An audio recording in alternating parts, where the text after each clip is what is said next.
All right, and welcome back to the program. Again, you're listening to the Carl Jackson Show. Please subscribe wherever you are online, wherever you are on social media at Carl Jackson Show, X, Instagram, and Facebook. Also, subscribe to our YouTube channel. It looks like the handcuffs might be coming off on YouTube, so perhaps we can get even more subscribers than we have now. So, the Carl Jackson Show. We're on YouTube, Rumble, Salem Podcast Network, wherever you go to get your podcast. The Carl Jackson Show is where you can find us. Okay, so, guys, I do want to talk about left wing violence as we close out here, because this is so important. And I want you to understand that sadly, left wing violence is going to continue to happen. And also, there was a story that took place on a historically black college and university that I think a lot of people on the right need to understand, particularly white conservatives. It was on a HBCU campus. We'll have some video for you later. I'll be posting later on social media. But apparently, I forget the guy's name, but Cam Higby, I believe, is a gentleman's name. Went to a HBCU with some other gentlemen. Guys, can you imagine if there was a something called HWC HWCUs? Black people are allowed to be so racist. It is unbelievable. It's amazing to me that Trump funded HBCUs so that they wouldn't go into default, so that they could have plenty of resources needed. I believe for 10 years during his first administration. I'm not sure what's occurred in the big beautiful bill as far as that's concerned, but no gratitude there. But frankly, listen, these HBCUs, in my opinion, they're no longer needed. I think they're breeding grounds for racism, and they should be abolished. And honestly, I don't even understand how you can compete as well in the free market, in a free market economy, when you're segregated from other ethnicities. It doesn't make sense to me. But anyway, we'll have a guest on with us next week that was there.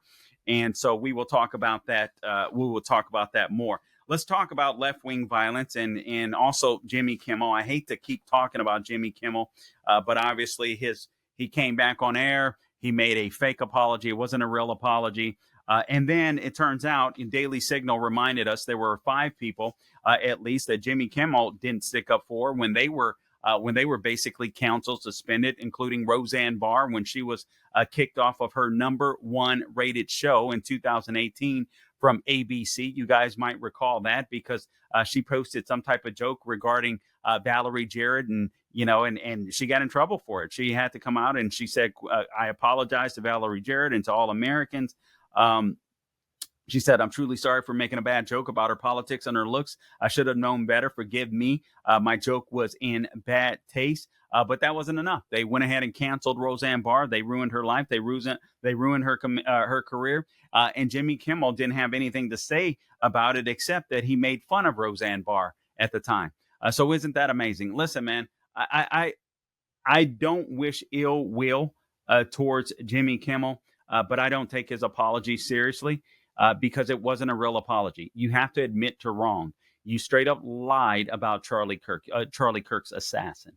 And for you to come back on air and act all high and mighty, it's absolutely disgusting. I don't want to keep talking about it, but frankly, I feel like that's just despicable.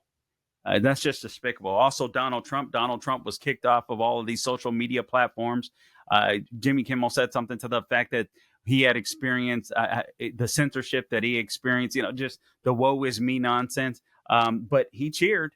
He cheered for Trump when Trump was kicked off of social media platforms. He cheered for that. Tucker Carlson, he cheered about that. ABC co-workers were fired for not taking the COVID-19 vaccine, somebody that had been on there for a good period of time. And he made it clear that he thought that people who wouldn't take the vaccine, he said during a joke in one of his monologues, that those people that don't get the shot should be denied beds at the hospitals. It was a really cruel thing that he said. Not to mention Megyn Kelly, when she was fired, she wrote, "It's a little rich that Kimmel has come out to celebrate speech and keeping his job when he did nothing to defend others and even fan the flames of cancellation and attempts in the past."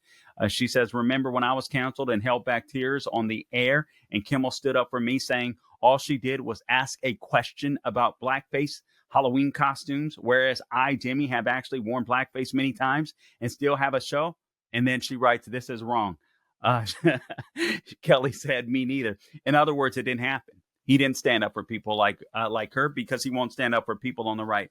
Now, I want to say something that isn't going to be popular, but I need you to understand because I want to keep you safe. My goal is to keep you safe. Just like I told you that racial profiling is good for your health. Understanding that there's one side that's sending bullets down the there's one side that's shooting bullets. That is the left. That is the left. Make no mistake about it. Right people, instead, people on the right instinctively are not violent. Most people on the right, most people that vote Republican, conservative, they are not violent people. These are going. This is where you're going to find your more of your church growing crowd. These are the people that you're going to find that even if they don't go to church, tend to have a deeper belief in God, and so they believe in accountability. They believe in the rule of law. They believe in accountability after this life. And that's not saying that people on the left don't. Of course, many people and many liberals do. I'm not sure about people that are actual leftists, straight up socialists within the Democrat Party. But sadly, when you grow up, I think when you grow up in the hood, or if you grow up even around liberals, that you deal with people that have dealt with violence. Growing up the way that I grew up and where I grew up, it's weird because when I think back now, it was nothing. But where I grew up, it was a lot of gangs and terror in the area and stuff like that. And that's something you always had to be mindful of. You always had to watch your back. You didn't want to wear the wrong colors. You learn to grow up and navigate in a world of violence, and then you get out of that world. And like I did eventually, and then you learn different things. But in that world, you learn that, or you at least you think that, that you have enemies. You have enemies, and you believe that you can be nice to whites and stuff like that, but eventually they may come after you. There's always this, oh, we're cool with them, but if something goes down, you know what I'm saying? You grow up with that mentality, and people in the hood grow up with a violent mentality. And I would even argue the same is true with a lot of liberals and leftists that have grown up in neighborhoods or areas where they've been taught that, hey, you know what? Violence is a way to settle arguments and to settle scores. And so sadly, that's why I think this violence isn't going to come down. You have this latest shooter, this murderer that ended up killing one immigrant, and then critically injured two others at this Dallas facility. And then he wrote the words, anti-ICE on the thing. And I hear people out there saying this has got to stop. Yeah, I want it to stop, but it's not going to stop. The only way that this is going to stop are if people, like I mentioned before, if the Luigi Mangionis of the world, the Tyler Robinsons of the world, if they're executed and if they're executed swiftly.